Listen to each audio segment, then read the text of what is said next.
Paing aga, hayong tanan, mga kabugtuang ko didakan Kristo. Hanunang Domingo, atong kinasaurog ang solemnidad ang Cristo Rey.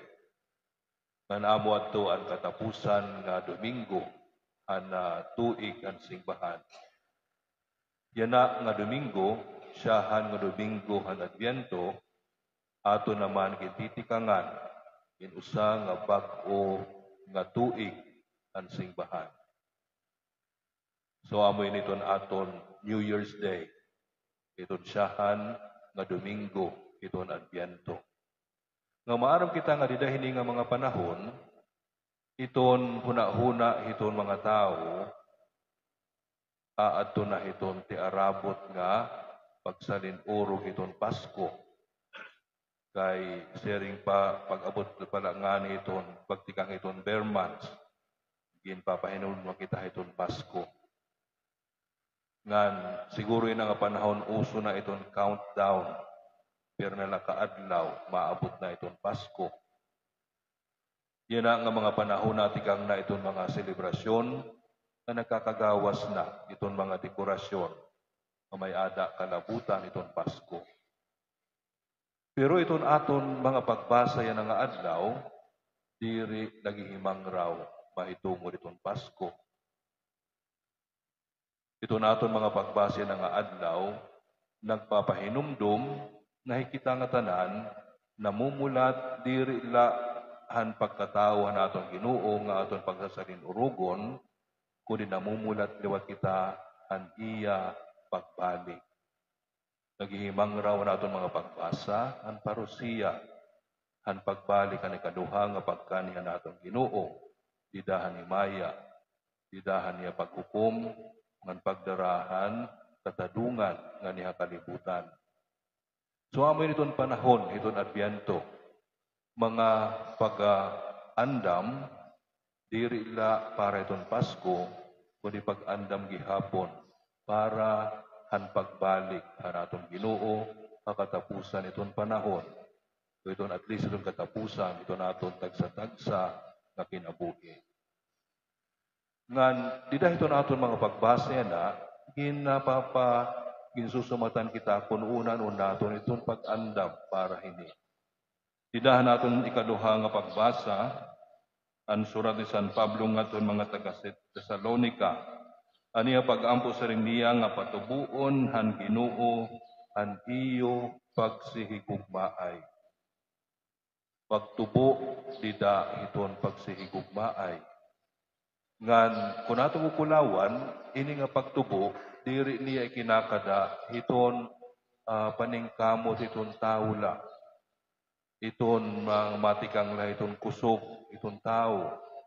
Kundi kinikita niya ini nga usa nga gasa tikang ang Dios. Tungod kay iton Dios gugma, hiya iton tinikang iton nga tanan nga pagigugma, hiya iton makakapatubo, iton pagsihigugmaay, iton iya katawhan. So usa nga paagihin pag-andam naton, amot aton pagkilala na nagkikinahanglan kita, iton Dios. Iton aton pagkilala nga kinahanglan, pumahiran ni kita haiya. Tungod kahiya iton burabod, hiya iton tinikangan, iton nga tanan nga kaupayan, hiya iton tinikangan, iton nga tanan nga pag-igugma. Kung magtutubo kita iton pag-igugma, kinahanglan nga magtubo kita iton aton pagtapon, ng pagpahirani iton aton Ginoo. Susa nga paagi iton pag-andam, amo ini, iton pagkilala, nga diri nato nabubuhat, iton nga tanan, nga nagkikinahanglan kita, itong grasya, itong bulig na natikang itong Diyos. Sa pangaginhimang raw ni San Pablo, dinahin nga surat, amo niya pagsaring nag-uukoy na kita nga nakakalipay ang Diyos. Pero saring niya, magpadayon kita, nag-aagat kami ha iyo, nga mabuhi kamuhin labi pa, nga makakalipay ang Diyos. So pareho gihapon itong mensahe, iton pagtubo, didah iton pag-ukuyin kinabuhi na nakakalipay iton Diyos. Saring niya, ginbubuhat na niyo iniya na, Nakakalipay na kamo kay di ngani kun ato kukulawan diri ngani nakabase ito na aton maupay nga binuhatan, iton kalipay iton Dios sa aton. Pero ginaagat kita ni San Pablo na magtalinguha kita hin pagtubo niton maupay nga mga buhat, hin mga pagbuhat, hin mga butangan na angay, kay pinaaghin ni nalilipay iton Dios sa aton nga iya mga anak.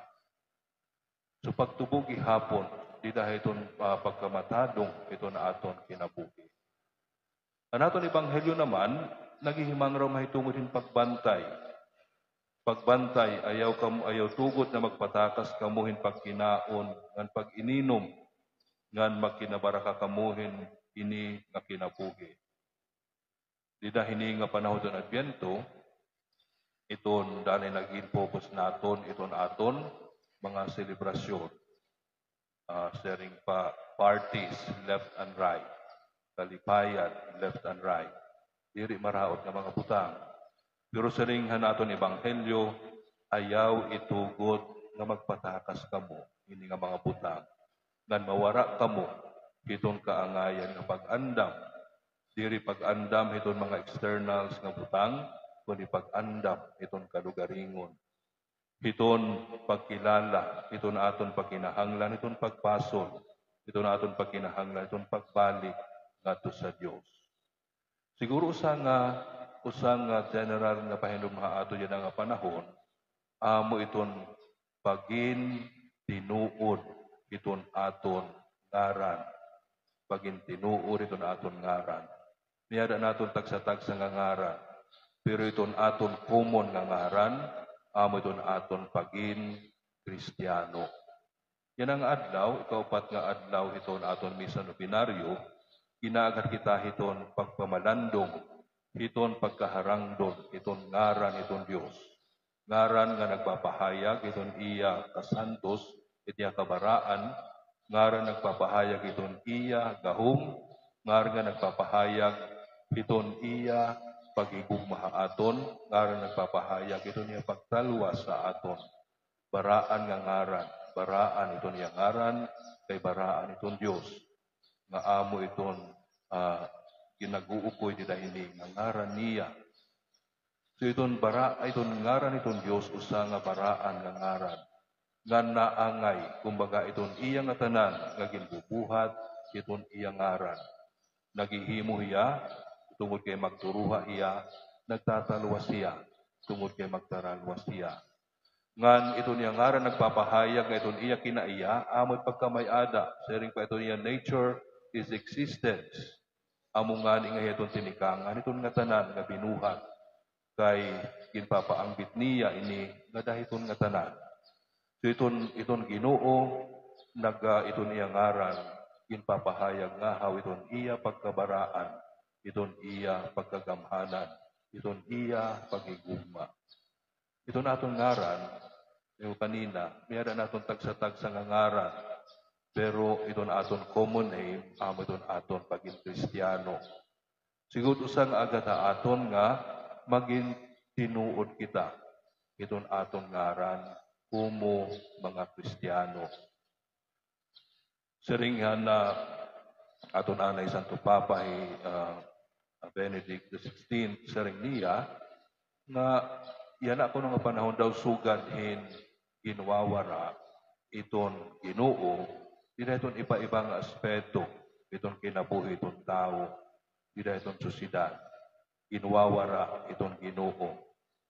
So, Kristiyano ka, pero ginwawara ay Kristo, dira iton imo kinabuhi. Iton siguro naton iton nababawla nga indikasyon ini. Pero siguro ang iliwat naton pamalandungon. Yan ang panahon, nagpipili nga ni kita hingaran para itong mga ginbubunyagan ng kabataan. Ambot ko naguhuna-huna pa kita nga ito niyang ngaran, kinahanglan, may ada naman na sentimento, iton pagin Kristiyano. Yan ang panahon, itong pagpili, itong ngaran, itong pinipili ko, itong sikat. Bisan kundiri naangay itong paging Kristiyano. tungod kay, for example, ano nga panahon naging sikat si Saddam, damo ang mga ginbunyagan in Saddam. Naambot kon mga Kristiyano hira, kon mga Muslim hira. Pero kay asyaman, ang sikat nga ngaran. Kinita na nga ni kingaran nga waray, haros, bawel, puro konsonan. Ana komentaryo, ambot kon Pilipino ini, banginin Polako. Kay asamat mga Polako, kaya namo iton mga ini consonants, waray bawel, o kulang iton bawel. May ada ko nga ni usang nabatian nga ngaran. Ikaduhang nga ngaran ni anak, Yaks.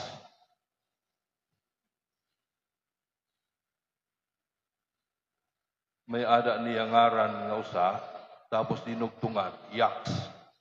Yaki. Ginwawara. Danay itong sentimento, itong pagin Kristiyano. Tidak ito naton pagpili, itong mga ngaran. Ito naton karuyag, itong modern sounding nga ngaran. Pwede nga ni, nagpipili kita hindamo nga mga ngaran, kaya di nakukuntintin usa o duhala nga ngaran. Waray na kumbaga, adako ko nga importansya, nga ginahatag di dahil itong pagpili, itong ngaran. So sa nga paindong haaton, amo nga mga Kristiyano kita. Mga Kristiyano kita. Nga kinahanglan, may ada unta naton sentimento itong paging Kristiyano. Pero diri ila itong balatian itong paging Kristiyano. Kunit aton buhat gihapon, mga buruhaton in Kristiyano. Usa nga tawo nga nagtatalinguha in pagtubo, di dahil itong paghigugma. Usa nga tawo nga nagtatalinguha in pagsimba, itong Diyos. Itong pagkilala, itong niya pagkinahanglan, itong Diyos. Usa nga tawo nga nagtatalinguha in pagin masinugtanon, itong kaburot o itong Diyos. Kaya mo siguro itong kahulugan, itong pagin Kristiyano. So, pagpili kita hingaran, nga naangay, hin pagin Kristiyano. Ngan pagin Kristiyano kita, ang sentimiento, ngan hapuhat. Miyada ko sang binating ang komentaryo, mahitungod hingaran. Sino rin ini nga tao nga, imo ngaran, Diyos nun. Kaya siguro iya ngaran, Jesus. O di nga ni apelido siguro di Diyos o de Jesus. Pero sa ring niya, itong buhat, diri Diyos nun. So pwede kita magdara, itong ngaran na Kristiyano, pero ito natin binuhatan, diri na angay, itong pagin Kristiyano. Dahil nga panahon itong pag-andam naton para itong pag-abot o pagbalik ka na atong Ginoo. Inaagad kita, hinpagin, tutuo, itong aton ngaran. Itong aton ngaran na Kristiyano. Tungod kay pinaagi hini nga pagintutuo, inaanam naton atong kalugaringon para ang pagkakarawat naton ang aton Ginoo. Inaagad kita in pagtubo, di dahil itong pag-igugma. Inaagad kita itong pagtubo, di dahil itong pagtuo, ito na atong pagtapon, ito na atong pagsimba. Ini nga Diyos nga aton kinikilala, nga aton magburuhat, aton magdaraluwas, na aton maliwat, dadangatan, di dahil ito na aton pag-angbit, ang kinabuhi, nga waray katapusan.